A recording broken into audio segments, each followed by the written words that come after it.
Well, good morning, universe, and welcome to my part of it. Today, if you are watching the stream, I'm going to be making circles out of all of these little pieces of felt. So that'll be terribly exciting to watch. But eventually, they're going to become these really cute little seed heads, which I think are really, really lovely, which I found out how to make on somebody else's channel, which is great. There's an awful lot of expertise out there, and all I have to do is it's a click away. Enjoy. So today we're going to talk about mutual respect. I don't even know where to start with this one. When you've had a career as long as I've had in schools, with choirs, professional development, various other things, you come across some people who are just willing to put other people down just because it makes them feel good. I gather that's why people hack and cheat when they play games as well, because I can't think of any other reason for them to do that, to be honest. So let's talk about a small history of mutual respect. I am not perfect. Don't claim to be perfect. Don't claim to know everything. But I do have a certain breadth of experience that a lot of my colleagues don't. And I think the thing that struck me the most, and that was the biggest setback for me, was learning that musicians, not all, but there are more than a few, who will think that what you do is less valuable than what they do. And will do that to an extent. Well, there are several places I could talk about. But let's just talk first about, I don't want to use names and I don't want to name and shame, but they'll know who they are, I think. But there are places, let's start with places that I've felt respected, valued,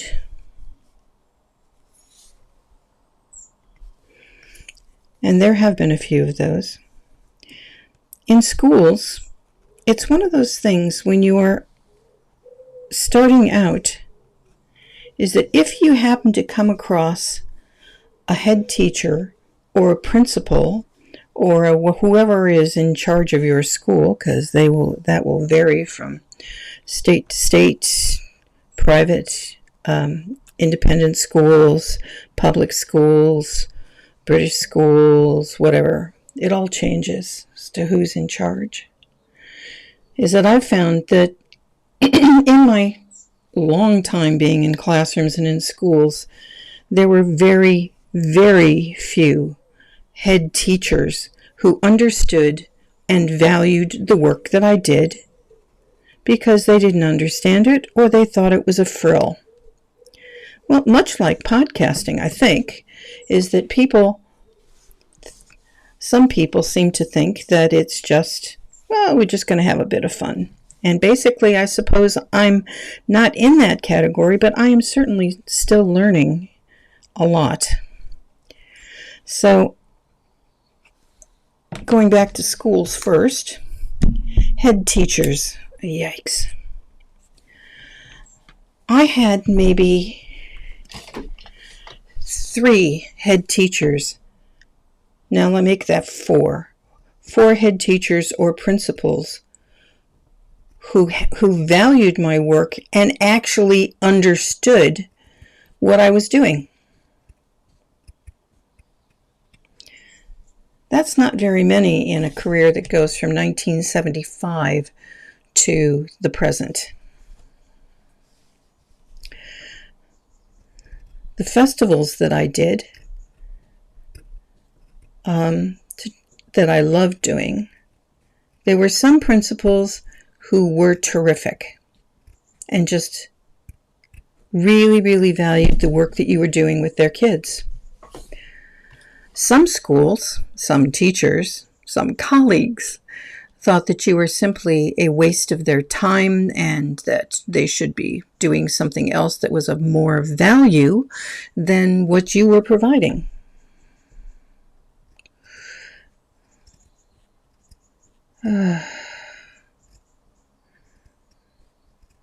I've had colleagues, particularly instrumentalists, and not all instrumentalists are like this.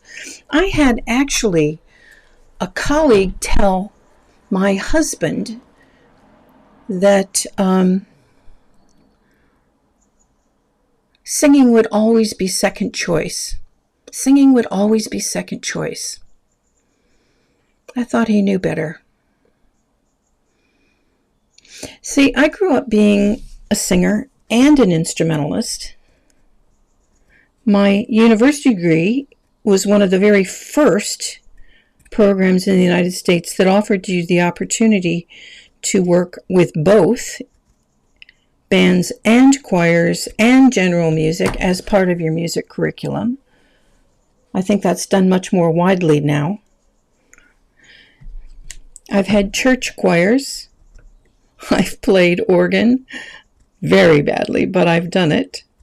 Piano is not really my instrument, but I work on it.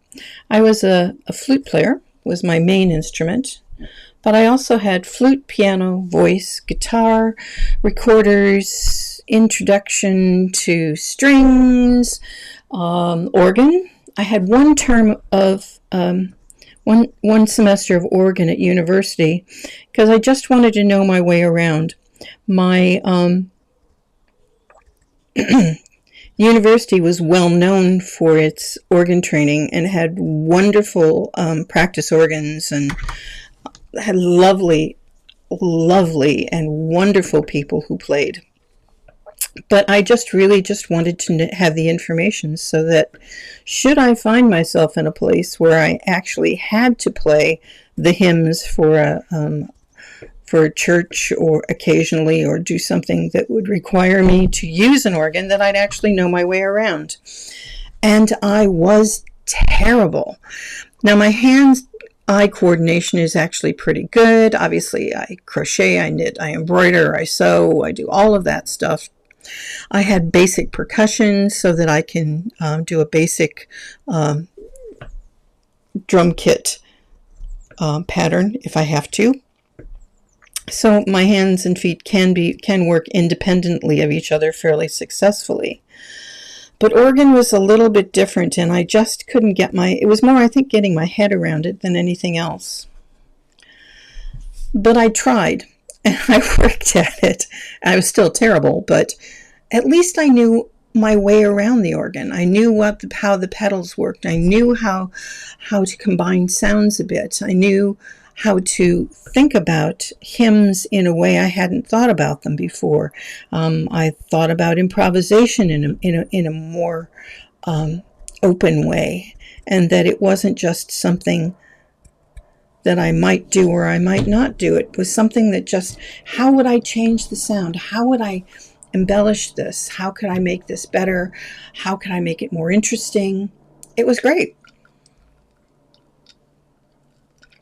Coffee.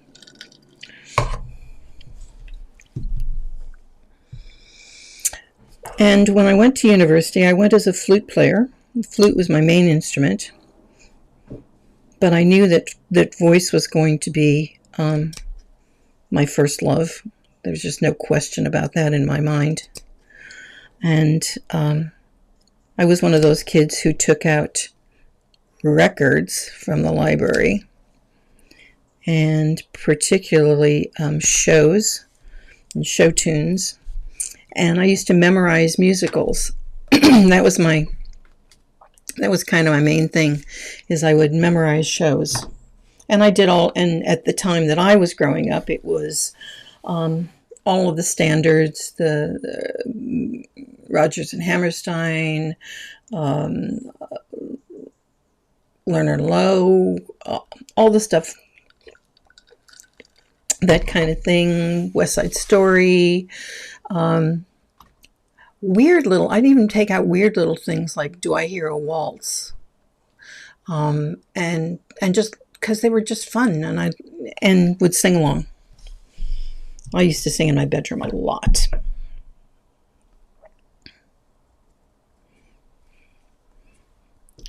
I'd play along to my albums. I had the flute part to the 1812 overture, so I would play along on my flute to that. But I was a kind of a weird kid. I liked recorder as well, etc., etc.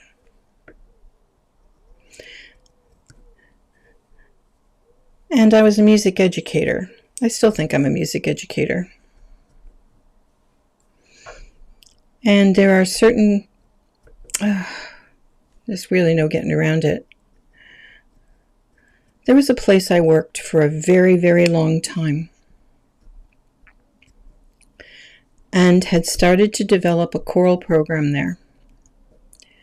When I first arrived, and I was brought in by another colleague, when I first arrived, that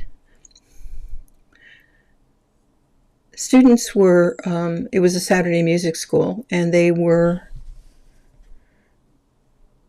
students had to be in the choir, whether they wanted to be or not. It was part of their music theory and oral training. And there were kids who loved it and kids who just hated it, and parents who were what you would call non-supportive and disrespectful. And my colleague and I changed the way it was thought about there by the kids, or started to. We got to the point where my boys' choir was actually did the Britain Boys Opera about the boat, which was great. I took my girls' choir on tour, and they were doing all of the standard, the Ave Verum Corpus. They were doing some lovely folk song arrangements. They were a charming group, and it got to the point where we were able to make an SATB choir for the first time in a very long time in that place. And they were doing very nicely on standards like the Ave Verum Corpus and the Bruckner, oh gosh, which one was it? One of the standard ones. Anyway, and had done a really beautiful version of the Pinkham Christmas Cantata, which is really one of my favorite pieces in the whole world. I just love that little thing. It's just perfect, I think. And then, as all of this was developing and the choir was being asked to do things like recordings for new works, and were being the main choir for projects at the Opera House. Somebody decided to schedule the saxophone ensemble and the brass ensemble at exactly the same time as the SATB choir. Same time. Making it an impossible decision for young people. My colleagues were non-supportive. They just wanted and they had all of the best timings. The instrumental program pretty much got whatever it wanted, I thought.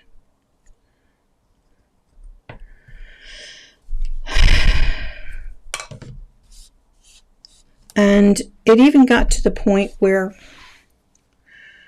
during they had to reschedule a concert, and we're moving it to a really, really nice venue in London. and they had not bothered, and this was a change of date.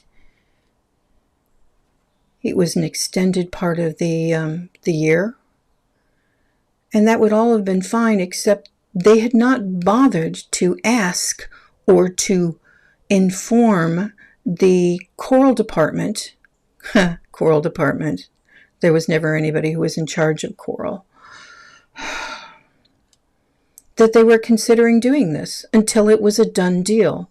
They didn't even ask. They didn't ask what our availability was before they scheduled it. It was just, well, this is such a great opportunity. We have to do that. And yes, it is a good opportunity. But you do not treat your colleagues that way. You do not say, no, we're just going to schedule this, and if they can make it, they can. Fine. When we went on tour every other year, there was only one totally successful tour for me with that group. And that was the year that we took the orchestra, the band, and the choir on tour. I had, for the first time on tour, a full choir instead of just the few people. Usually it had been the band goes on tour because the band is the thing. The band was more important than the orchestra. The band was more important than the string ensembles. The band was more important than any of the other small ensembles. And if it didn't work and the band had their own rules and their own way of doing things, and the rest of us, and I think that was my string colleagues as well, we were all subservient to the band and to the man who was leading the band at the time.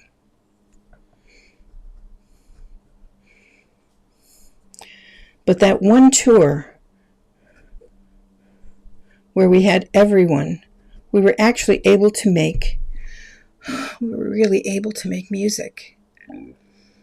And the kids were doing some really, really interesting and progressive repertoire.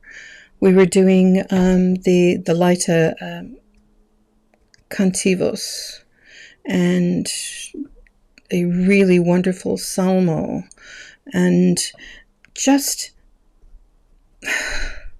musically it was the most satisfying tour we ever had, I think. But that was never going to be done again because the band had less time. Didn't matter that the choir actually had one performance that counted as a performance that was about 8 minutes long. That was okay because it was only the choir and it doesn't really matter. But the band had to share. Oh, gosh, what a terrible thing.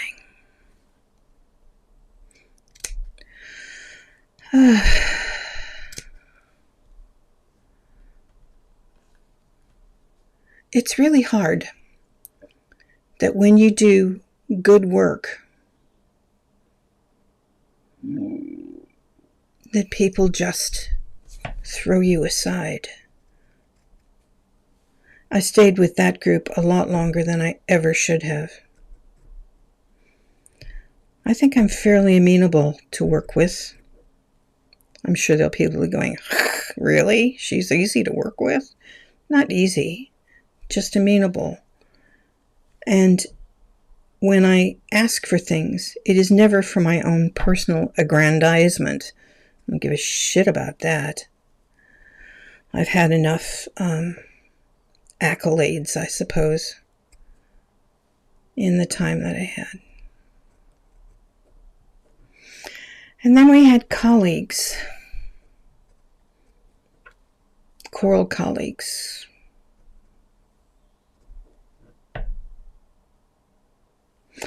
Choral colleagues who look down on anyone who does or chooses to do entry level or beginner choirs, or unless it's a special project in such way that they're going to get, oh gosh, did you see that they went down and worked in a school?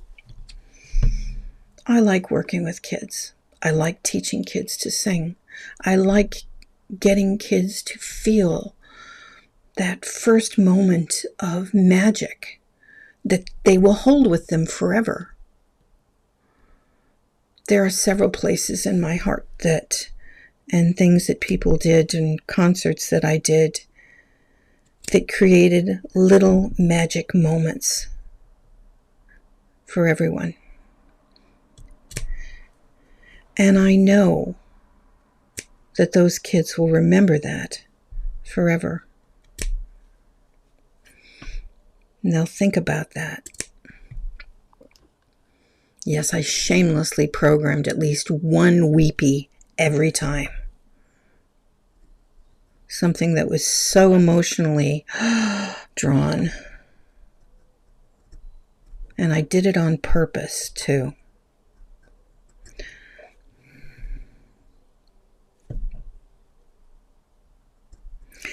I've been looking at some of the Facebook entries for new teachers, which has prompted this rant. And one of the ones that drew me in was of a young choral person who was being told what they could and could not do by the band director and their colleague. Now, I don't have anything against band directors. I was a band director for a very short period of time, but I realized that wasn't where my heart lied. But I've had a lot of colleagues who have been band directors who are wonderful and who are music educators, not just into it for, well, it's all about the band. It's all about me.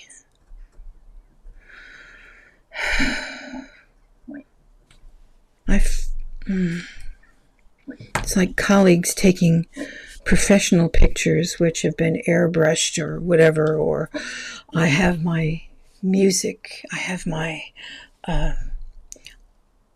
baton, and I hold it like so, and it's about my hands, and can I show my hands this way or that way, or maybe I should have, I don't know. When it becomes more about you than about the music.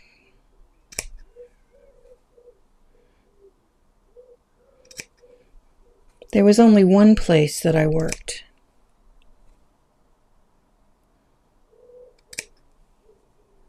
that the value of what we all did and mutually respected was permeated through the entire service. Only one. And those 20 or so years I worked with them will always stay in my heart.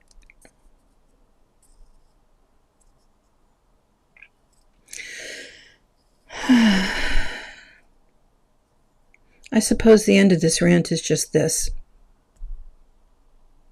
You have to fight the good fight. You have to be true to what you believe is what is necessary for your groups and the people that are in your care. And to remember, they're in your care. They are not yours to rule. They are in your care. That your colleagues may be suffering from the fact that you're actually better than they are.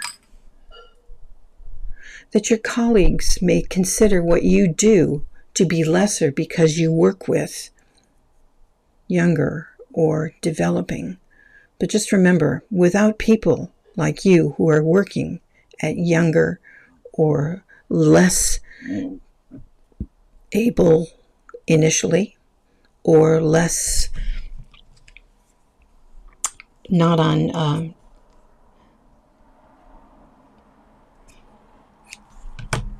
if there aren't people who deal with the basics and instill in their students, whatever age they are, a love for what they do, then they cannot move on to a higher level of music, to a more advanced, higher is the wrong word, because integrity in how you sing or play at whatever age is what it's about. Integrity, being respectful of the of your other colleagues, and demanding that respect from your colleagues as well. You're not just there just because of what you do, that you should be subservient to your colleagues. Anyway, rant over. Right. And that's it. Have a lovely day, everyone. I'm going to go and drink my coffee.